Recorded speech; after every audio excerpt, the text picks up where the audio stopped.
Hi everyone, welcome to a presentation on qualitative research.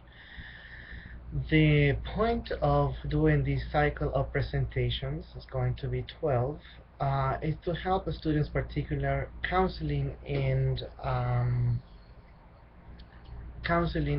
psychology students, to decide how to carry out a qualitative study. We start with the selection of a qualitative methodology. We continue later on with issues of data collection, ethical considerations for research, standards of rigor for qualitative research, and challenges when producing a qualitative text. The objective of this cycle of seminars is to provide an orientation to many students who are either interested in carrying out a qualitative study and those who are already embarked in this process of qualitative research. Qualitative research has many rewards, such as the capacity to understand a human experience in depth, the capacity to provide words that people may not have for feelings or experiences that they go through, and also the capacity to convey meanings about human experiences for people who have not experienced those events or may have experienced those events in a different way.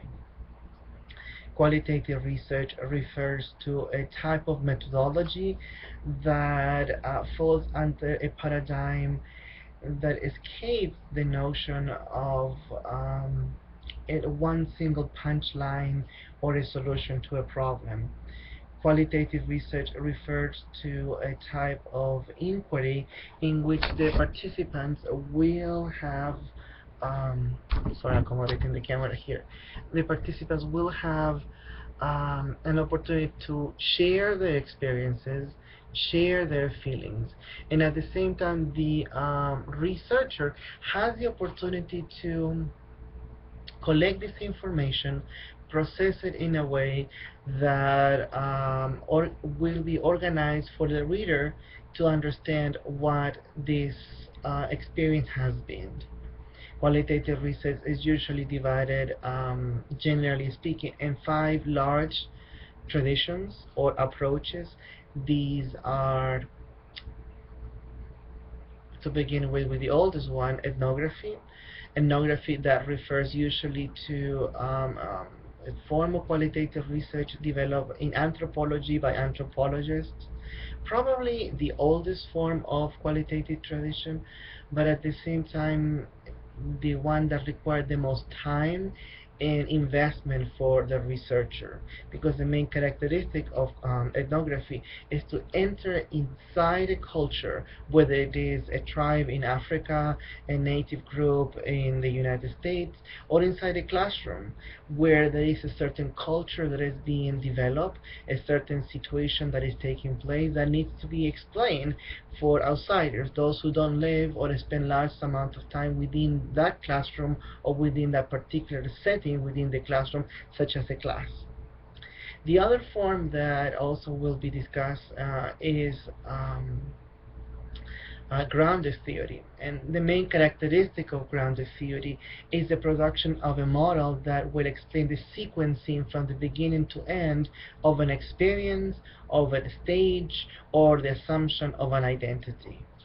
The idea of carrying out a grounded study is to produce a model that for the outsider will understand how people go from different stages, and that model will have a functional um, um, role in to be able to accommodate or locate where an individual could be in relation to that experience that the model explained. For instance, a model of sexual identity development.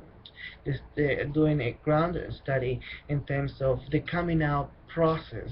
A grounded study will develop would intend to develop, for instance, a model that explains the different stages from the coming out process, from the very beginning when people begin to see their sexual tendencies, to the moment that they assume an identity and they have a name for it, whether it is gay, bisexual, heterosexual, polyamorous, pansexual.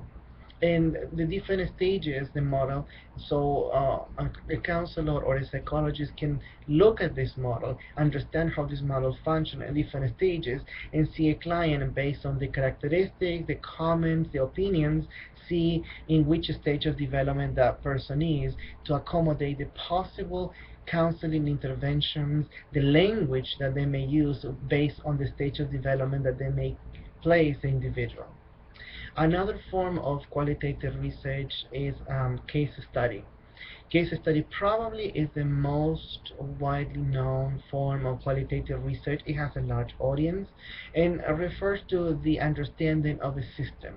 A system could be even as small as a person, or one single individual, or a group of individuals.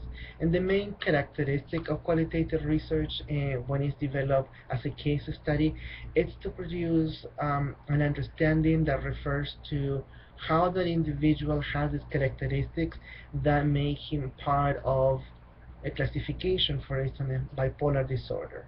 How African American individual with bipolar disorder functions when he returns to work after being diagnosed or suffering a crisis or being discharged from a clinical mental hospital. Another characteristic of a case study is that it's an exemplification of an experience or a condition. And most importantly, a case study tries to find the units of meaning to make sense in a holistic manner to express it to those who are not part of the community or that system, in order to have an understanding of the individual from the inside. Another form of qualitative research refers to, I'm looking at my notes here, the fourth one could be narrative inquiry. Narrative inquiry, very interesting, deals with stories. But the way stories are dealt by different professionals and different forms of inquiry, it varies. A reporter, for instance, covering an accident in a corner of downtown, would be interested in interviewing the participants and seeing what they saw, how they saw, and his final product will be an article for a news publication, in which the audience will hear about this accident, be informed about the accident, what some of the participants might have said when it happened, you know, get to know that that happened, what possible effect could have. A historian would go into that event with a different purpose, trying to figure it out, the chronological aspect and what led towards the accident. And the final result often is a report or historical account that organizes the events from beginning till the end. And that will be the end of it for an historian. A policeman would go into the crime scene and investigate who, collecting information for observers, for the victims, for people affected by it, to determine the causes, and at the same time to determine finally who is the guilty party in causing this accident. But a qualitative researcher will not go into the collection of these stories or observing the effect of the accident or pictures, but rather will be interested in how that accident affected both the victims of the accident as well as the observer of the accident, or people who were affected or somehow related to the accident. So the final script, the narrative, written document that is produced in a narrative inquiry, it deals with the meaning, with the effect of those stories. So the collection of the story is a means towards understanding how those stories, those events affect those people related towards that. And finally, the approach that we'll discuss will be phenomenology. And phenomenology per se is a philosophical approach, and as such goes into the other continuum of qualitative research, whereas ethnography requires a large amount of investment of time and energy and multiple sources to produce the knowledge that represent an ethnographic study. On the other extreme, we have phenomenology that requires a deep philosophical understanding of an event. Phenomenology looks at a human experience, and the purpose of that observation and study is to see what are the essential elements that make up that experience. The final product is to show these basic elements constitute that experience, whether that experience is what it means to be raped in college for freshman women, what it means to grow up as a male without a father, what it means to be divorced in late age, your 60s or 50s for women.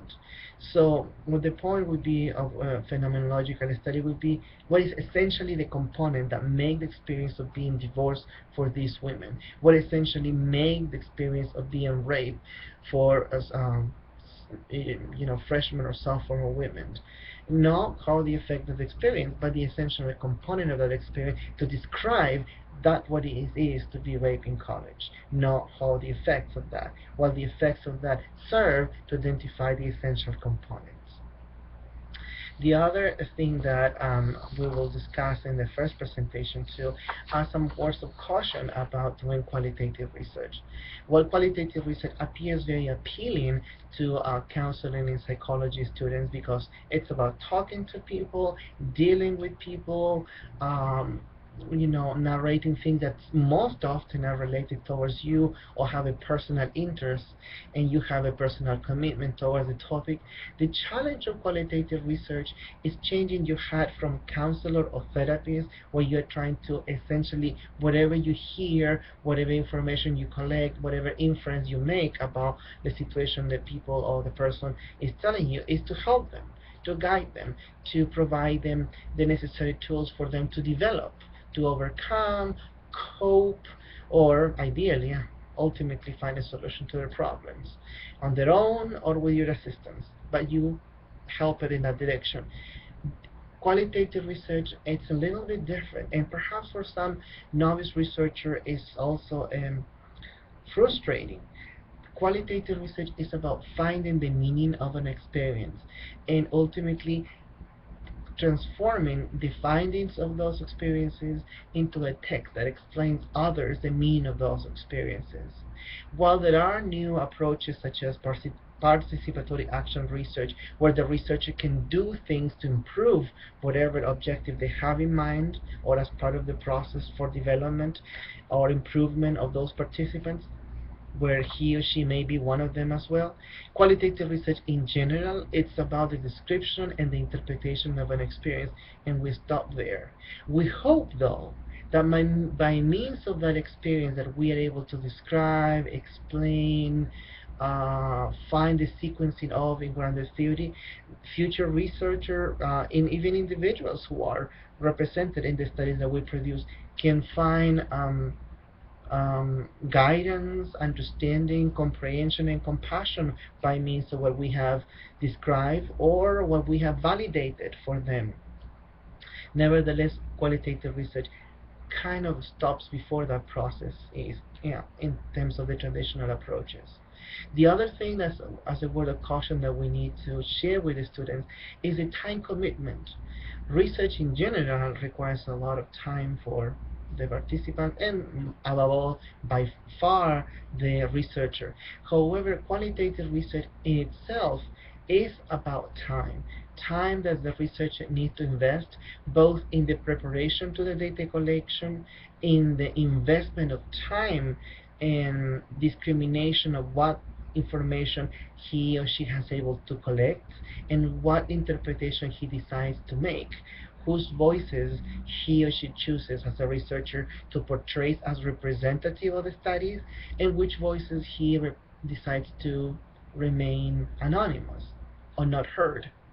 Decisions, many ethical decisions are made.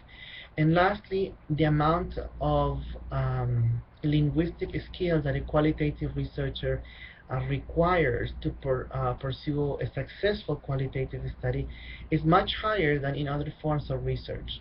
Not only the level of communication and empathy must be above average, but the capacity to write a text that is intrinsically enlightening, emancipating, elucidating, and with a higher level of understanding have to be present.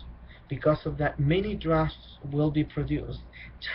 Large amount of time will be invested in the co-production of knowledge. So eventually a text kind of summarizes what people may have lived perhaps for years, but in a limited number of pages and with a limited number of words, the research is able to portray, describe, elucidate, and ultimately give an understanding and the naming of those feelings, emotions, perceptions, or events that were life-changing for those people.